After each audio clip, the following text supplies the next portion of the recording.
ठाकुर जी एक दिन खेल रहे सब सखान के संग, और खेलते खेलते इतने में श्रीदामा भागन लगो।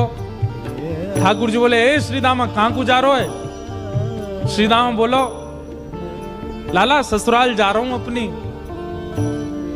ठाकुर जी बोले, नंदगाम सुनो, बरसानो सुनो, वृंदावन सुनो, गोकुल सुनो, जे ससुराल कौन सा गांव है भैया?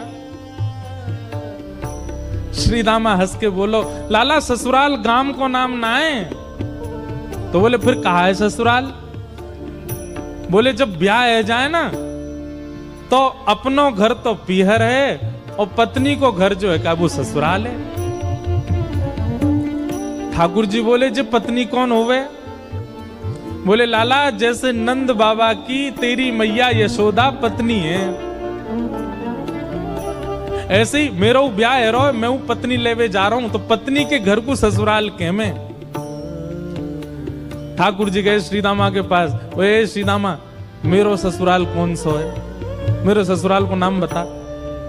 श्रीदाम बोलो, मुंह का पता तेरा ससुराल कौन सा? तेरी बहू जहां की होगी वो तेरा ससुराल। बोले, मेरी बहू कहां है? श्रीदामा बोलो, लाला मुंह ते मत पूछे, मैया ते जाके पूछ। ठाकुर जी तो आज पहुंच गए सुबेरे ते ही, और यशोदा मैया से जाकर के रोने लगे। मैया बोली, काय गुरो रा लाला?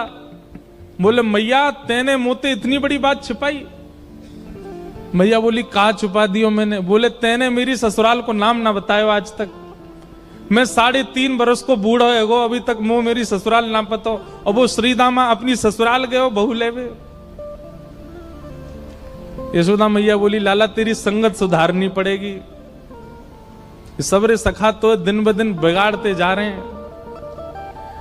लाला तूने एक बड़ो है जा, तेरी ससुराल है जाएगी। ठाकुर जी बोले, बड़े कैसे हूं मैं? बोले, जब खुद दूध पीन लगेगो, खुद नहान लगेगो, खुद तैयार है जाएगो, घर के सब काम अन्य करने लगेगो, तू बड़ो है जाएगो, तेरो ब्याह करा दूंगी। महाराज वही दिना ठाकुर जी गए, अपने सबरे पुराने लत्ता कपड़ा लेकर के आए, धोने लगे उन्हें, अपने आप दूध पीने लगे, अपने आप भोजन करने लगे, अपने आप ही ऊट पटांग श्रृंगार करने लगे। शाम को बोले, मैया मैं बड़ो है गो, अब ब्याह करा दे मेरो। मैया बोली, वाह दिन में ही बड़ो है गो तू। मैया तो बोले, मैया देख तू बात ने मत बदले, बार बार मोते कह तू ऐसो कर तो ब्याह कराऊंगी, बड़ो है जा तो ब्याह कराऊंगी। अब सब काम मैंने कर दिए, घर के सब काम काज करने लगो मैं, देख अपना श्रृंगार खुद करके आऊं, देख कैसो लग रहा हूं मैं। मैया बोली, ओठ वारी चीज आंखन में लगा के आयो, आंख वारी ओठन में लगा के आयो, यूं करो बड़ो है गो मैं।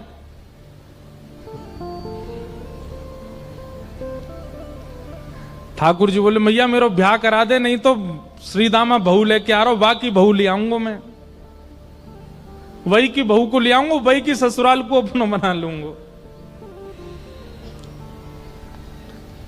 तभी एक सखा दौड़ो दौड़ो आयो, बोले, ए लाला देख श्रीदामा बहू लेके आ गो। बहू को नाम सुनते ही ठाकुर जी तो मचल गए, लेके चल मुंह को जल्दी। मैया रोकने लगी, बोले, लाला ने सुधर के तो जा, कैसो बन के जा रहा है?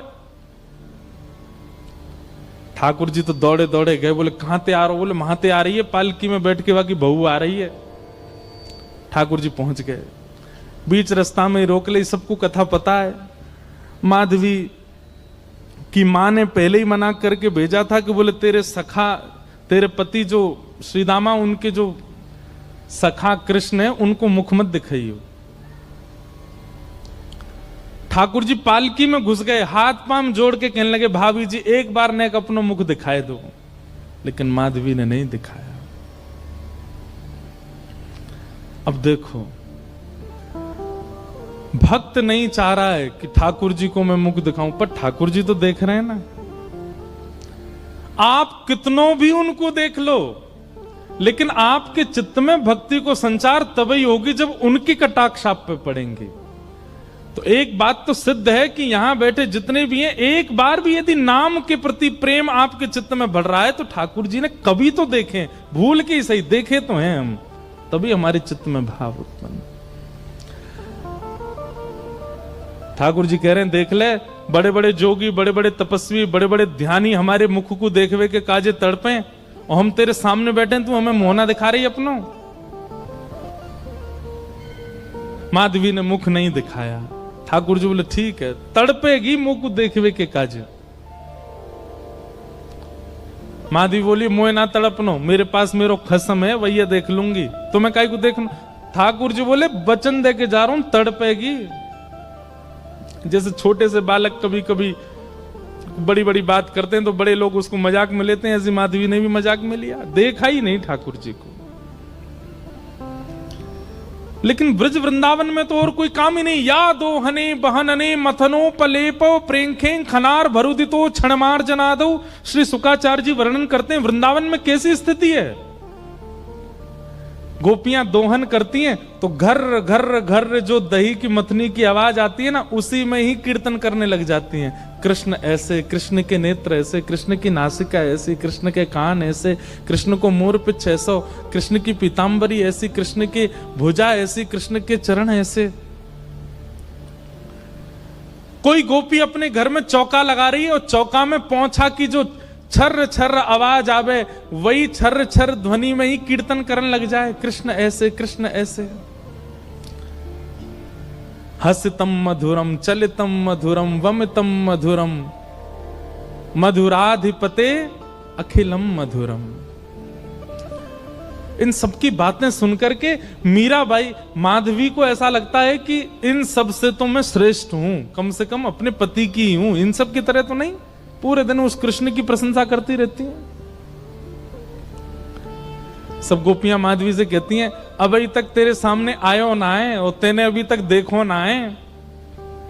अरे या प्रेम को काम भावना ते मत देखियो, 3.5 वर्ष को 4 वर्ष को है, लेकिन वाक्य प्रति एक अलग ही प्रेम प्रकट है। चाहे माधवी सबको ज्ञान देती है, बोले चाहे 3 वर्ष को 4 वर्ष को है तो अन्य पुरुष, क्यों उसकी बातें करती हो, क्यों उसकी ओर देखती हो।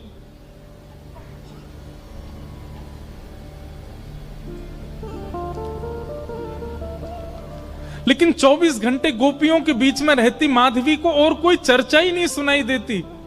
सब केवल कृष्ण की बात करती हैं, जल भरती हैं तो बैठती हैं तो भोजन बनाती हैं तो बतियाती हैं तो श्रृंगार करती हैं, तो हर समय कृष्ण कृष्ण कृष्ण कृष्ण। माधवी ने कुछ समय अकेले रहने का भी प्रण लिया, लेकिन अकेले रह नहीं सकती, जंगल है, कहां अकेली जावे, जाना पड़ता है उसको। अब यहां देखो, माधवी चाहती नहीं है ठाकुर जी के सन्मुख आना, वो चाहती नहीं चर्चा सुनना, लेकिन ठाकुर जी चाहते हैं ना। बस यही हमारी भक्ति का भाव है, ठाकुर जी बस चाह जाए हमारे लिए। अभी वो चाहे नहीं है, अभी तो प्रयास हमारी ओर से चल रहा है। जिस दिन उनका प्रयास हो गया, उस दिन हमारी भक्ति सार्थक हो जाएगी।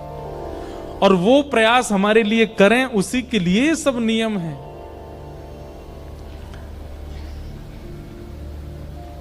अब तो माधवी 24 घंटा ठाकुर जी का नाम सुनती है। एक दिन रात में सोई तो अब कानों में कृष्ण कृष्ण कृष्ण कृष्ण गूंज रहा है, तो कान बंद करती, पता नहीं पूरे दिन इतना नाम सुनती हूं कि अब तो कानों में भी यही गूंजता है। कान बंद करके सोती है तो स्वप्न में कृष्ण ऐसे हैं। अब कृष्ण देखे नहीं है, लेकिन उसको श्याम वर्ण, पीली पीतांबरी, वंशी, मोर पिछ सब अनुभव होता है। उठ के बैठ जाती है, नेत्रों को मीटती है, क्या करूं मैं, नहीं चाहती है स्वप्न मुझे आवे। श्याम दृगन की चोट बुरी रे, श्याम दृगन की चोट। ठाकुर जी देख लेंगे तो ऐसे है जाओ। अब धीरे धीरे माधवी की स्थिति ऐसी होने लगी कि अब वो ना चाह करके भी कृष्णमयी ही हो गई है। रात्रि में सोती, अचानक उठ बैठती है, ऐसा लगता है मानो जैसे उसका हाथ पकड़ लिया हो। रात्रि में सोती, अचानक से मोगरा की सुगंधी आने लगती है, गुलाब की सुगंधी आने लगती है, उठ के बैठ के डर जाती है, कौन आ गया। अब तो स्थिति ऐसी हो गई कि आधी रात और माधवी को ऐसा लगता है कि भोर हो गई, और तुरंत उठ करके जल्दी जल्दी वस्त्र धारण करती है, मटका उठाती है और दौड़ करके जाती है। अरे विलंब है गयो, इतनी देर है गई, मैं अभी तक उठी नहीं, जबकि है आधी रात। दिन रात सब परिवर्तित हो गया।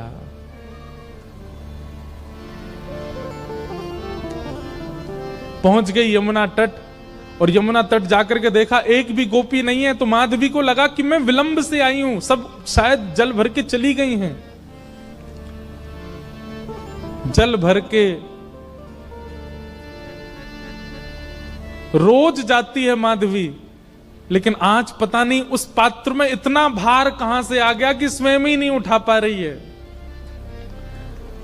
इधर उधर देखने लगी, याचना करने लगी, कोई तो आवे, कोई तो उठा दे। आधी रात उसके लगा है कि अभी भोर हो गई है, और तभी कोई नहीं है वहां। नंद नंदन श्याम सुंदर चलते हुए आ रहे हैं माधवी के पास। मैं एक बात कहता हूं बंधुओं, आप बच नहीं सकते ठाकुर। उनका नाम है कृष्ण, करशतीति कृष्ण। आप नेत्र बंद कर लोगे तो वो ऐसी बात बोल जाएंगे कान में कि कान से उनके हो जाओगे। कान बंद कर लोगे, नेत्र बंद कर लोगे तो ऐसी सुगंधी आ जाएगी कि सुगंधी से उनके हो जाओगे। नाक, आंख, कान सब बंद कर लोगे तो आपके अधर पर एक ऐसा रस टपका देंगे कि उससे उनके हो जाओगे। मुख भी बंद कर लोगे तो केवल एक उंगली से आपका स्पर्श करके चले जाएंगे, स्पर्श से उनके हो जाओगे। कहां तक बचोगे?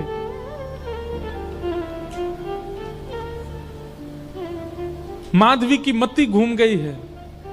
आधी रात ही आ गई और तभी ठाकुर जी वहां पहुंच गए। पहले तो चाल देखी तो चाल पर मोहित हुई, फिर जब वक्ष देखा तो वक्ष पर, जब हाथ देखे तो हाथ की चलन पर मोहित हो गई, और मुख देखा तो भूल गई सुध बुध।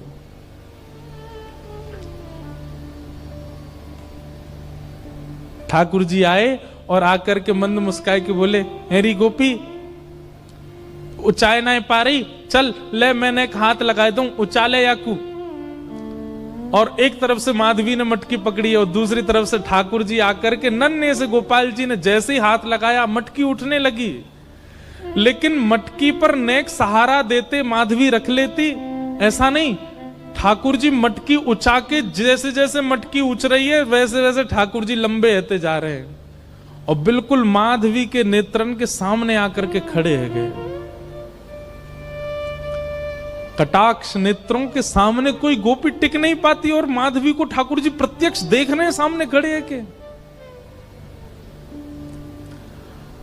और वो एक क्षण के लिए जो रूप माधुरी का दर्शन हुआ, वो दर्शन देकर के ठाकुर जी खिलखिल करते हुए भाग गए वहां से। अब माधवी चाहती है कि पीछे भागें, लेकिन पैर स्तब्ध हो गए। माधवी चाहती है कि चिल्लाए कि रुक जाओ, पर बोल नहीं पा रही है। माधवी चाहती है कि इधर गए मैं नेत्र घुमा करके देख लूं, पर नेत्र घूम नहीं पा रहे। पूरा शरीर मानो जैसे एक स्थूल स्तब्ध एक मूर्तिमंत की तरह खड़ा हो गया। केवल नेत्रों से अश्रु गिर रहे हैं, कुछ नहीं कर पा रही, बेसुध है माधवी।